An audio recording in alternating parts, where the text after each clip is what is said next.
All right, we're here today with Travis Keikos of Art by Pale Horse. He's an all-around amazing artist. Does a lot of work online. You can check his stuff out on his Facebook page. He's got a YouTube channel. You can see some of the stuff that he's doing right now. Bringing him on because we're here to support local artists too. And I just want to talk a little bit to Travis. So Travis, how you doing today? Oh, I'm doing real good. Excellent, excellent. So, what's your main? Now, we were talking earlier. You do a lot of. You're all encompassing when it comes to art forms.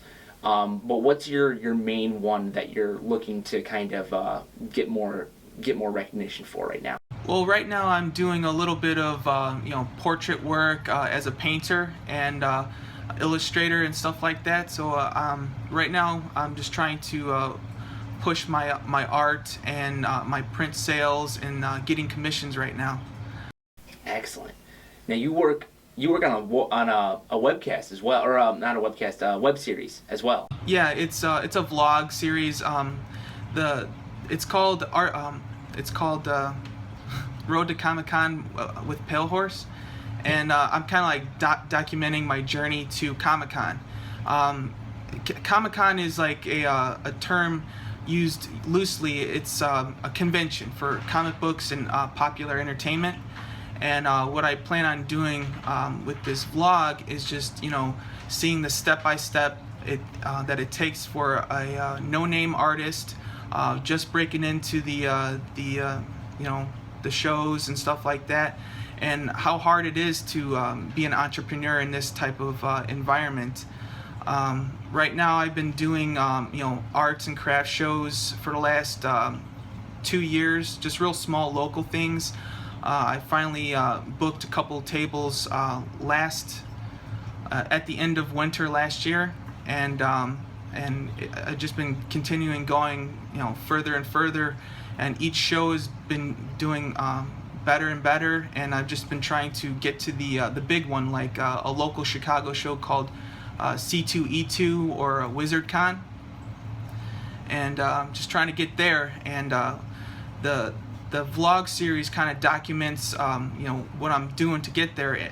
The tables cost a lot of money, so what I'm doing is just doing the small shows and the arts and crafts shows, and then saving up my money to get there. Basically, that's what the vlog's about. The successes and the pitfalls of the journey, basically. Well, that's excellent. I mean, that's really great that you're documenting that, because I bet a lot of people really, who are in your position to start with, they maybe didn't know how to start out or where to go. So the fact that you're opening up those channels for those people is just really amazing, and to show like how far you've come with it is just absolutely awesome. I've been watching the series that you've been putting up, and your work is phenomenal. The fact that like you just have so many things you put up. You put all your stuff on social media. And I think it's just a great way. You got a great outlet. You got a great channel. You had some concept art that you did for Sons of Anarchy as well that was actually shared on Facebook. Tell me a little bit about that.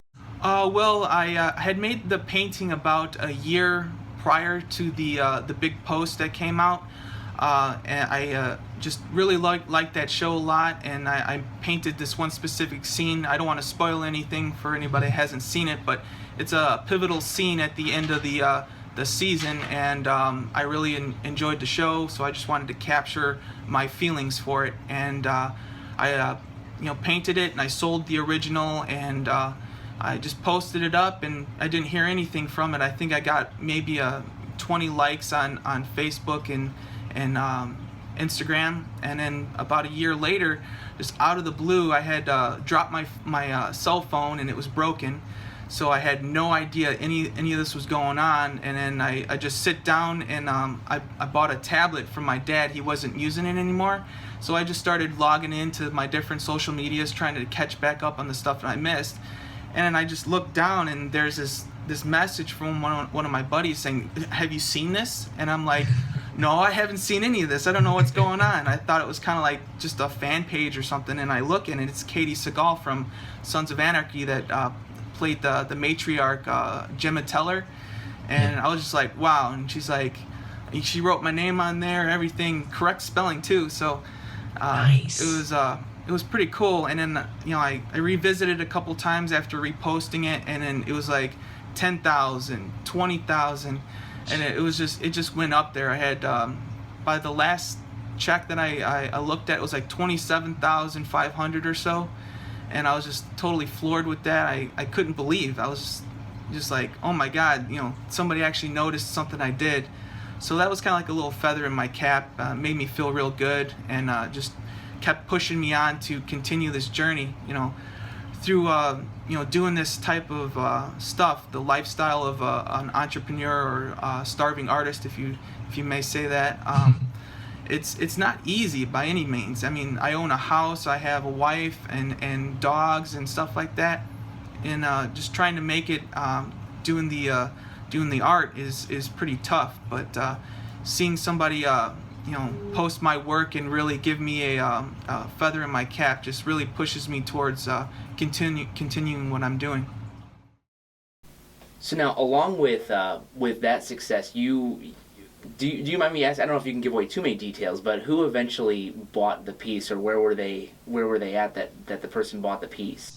Oh, it was actually I didn't even finish the piece yet. I had just barely had the first layer colors on it, and I posted it on Facebook, and a client of mine from a few years back that's commissioned me to do tons of things and work for charities also.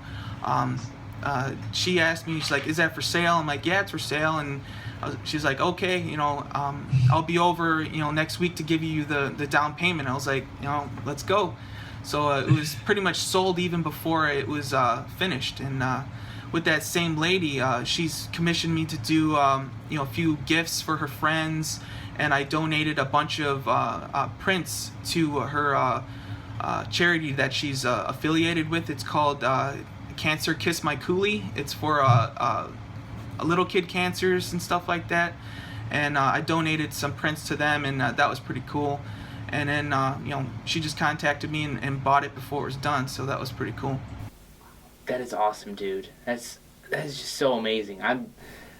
I love hearing about this stuff. Like, the stuff that you're doing right now is just absolutely fantastic. So you've also got, like you were saying, these tables at these conventions you go to are pretty expensive. But how many conventions have you been to, and what does the future look like, your near future look like for the possible conventions that you'll be going to? Well, the convention tables vary in price.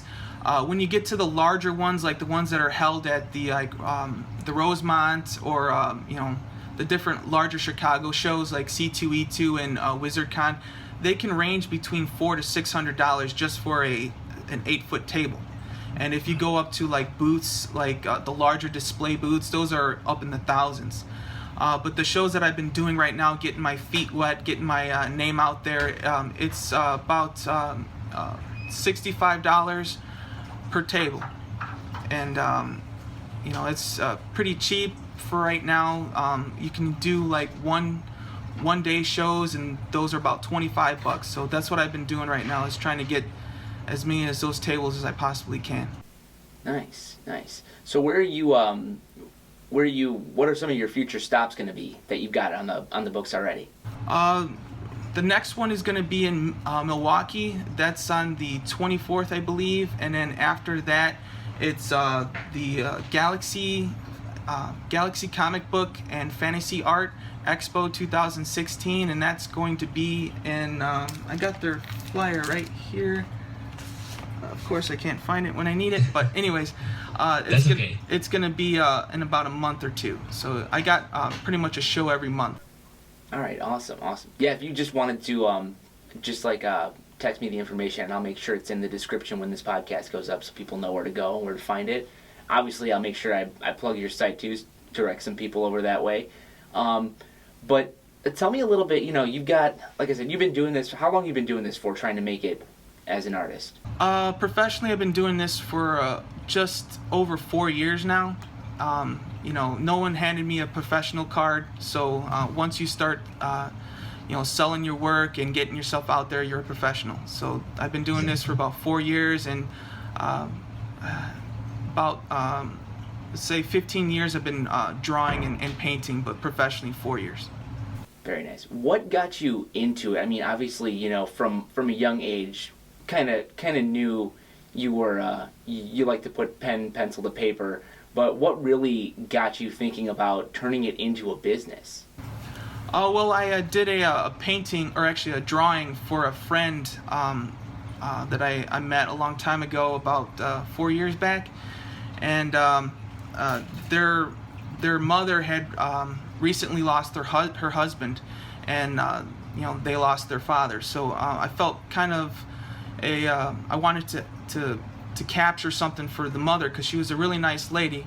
So I found a nice picture, kind of like a random picture at a holiday thing, just nothing special, nothing really that they would remember. And I just captured the image of the gentleman, spot on. He had like a certain lean that he would have all the time. I captured that in his eyes and everything. And when I went to the Christmas party, and I had the last gift to give, and I gave it to her, and everybody, she started crying immediately when she opened up that present, and then everybody looked at me like I did something wrong, like, what did you do? And I'm like, hold on. And then she turned it around, and everybody started crying. So it was just like one of those moments when you just like know, that's what you're supposed to do, So after doing that, I just continued, doing portraits, and then I moved kind of like into the movie fan art thing. That's what they call it now, is fan art. Because I like painting recognizable faces, and I like getting reactions from people, and doing fan art is something that everybody enjoys, and everybody enjoys, Iron Man, Sons of Anarchy, Star Wars. I do that to keep my practice up, to get better, and to just learn my painting and my drawing, drafting skill, just to get better. But there's tons of things that are on the horizon that I'm just starting to mold and get going here. I've been wanting to do a book for a very long time. I like comic books, but that's not what I was wanting to do. I wanted to do a storybook.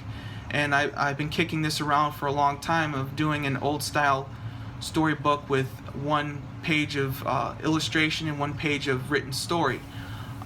So I haven't really had time to really come up with the storyline, but that just has been buried in my brain, wanting to come out for the longest time. And I think it's about time that I started moving towards that direction. And I don't want to be stuck in fan art forever and get nailed down as this is the only thing that I can do. I can only paint Star Wars, or I can only paint Lord of the Rings. I don't want to be like that. So I'm just getting things together, and getting all the pieces, putting them together to make this new dream. But that's the next thing on the horizon, is moving from fan art into something new. Excellent.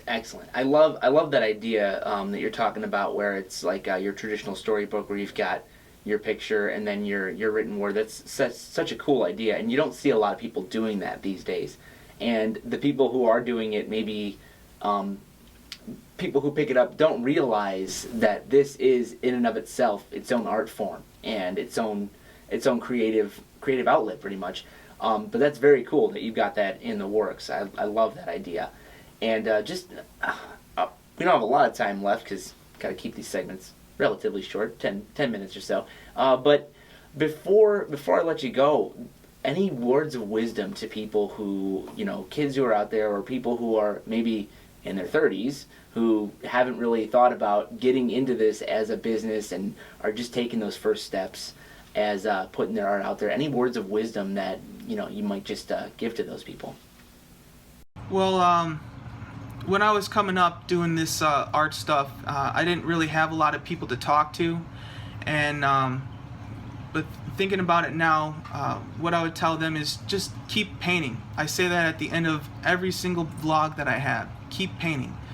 You got to get your ideas down. You got to go through the motions of learning the technique, learning your colors, learning your tools. That's the only way you're gonna get better. Is just keep painting. And my dad says this to me all the time: talk to many trees. So get out there, talk to artists, find out what they've done. Don't do exactly what they do. Do your own. Do yourself. you know, and just keep painting. That's all that I could really say is, you know, and YouTube is a plethora of information. Everything that I learned off of YouTube, from cinematography, from working with audio and music, all the way up to art and tips and tricks of handling an airbrush, handling different textures on painting. I mean, YouTube is gold, and so is talking to artists. So get out there, talk to many trees, and keep painting. Travis, thank you so much. That's awesome, and I love your inspirational story for actually getting started with making art your business is very powerful. Like, you could probably talk to a lot of artists, and they're like, I just did it because I like doing it. But man, your story that of how you got into this, that is very powerful and very, very moving. So that's very awesome that you've got that in the back of your mind as you're going through this as your job, which is just very admirable, to say the least. So thank you very much for joining me. I really appreciate it. It was great talking to you. And tell all the good listeners of Unprintable where they can find your work at. Well, I have a website at www.artbypalehorse.com, and you can follow my journey to Comic-Con on YouTube at Road to Comic-Con with Pale Horse. Fantastic. And Travis, thanks again for joining us. I really appreciate it, man. Thanks a lot. All right, take it easy. Bye.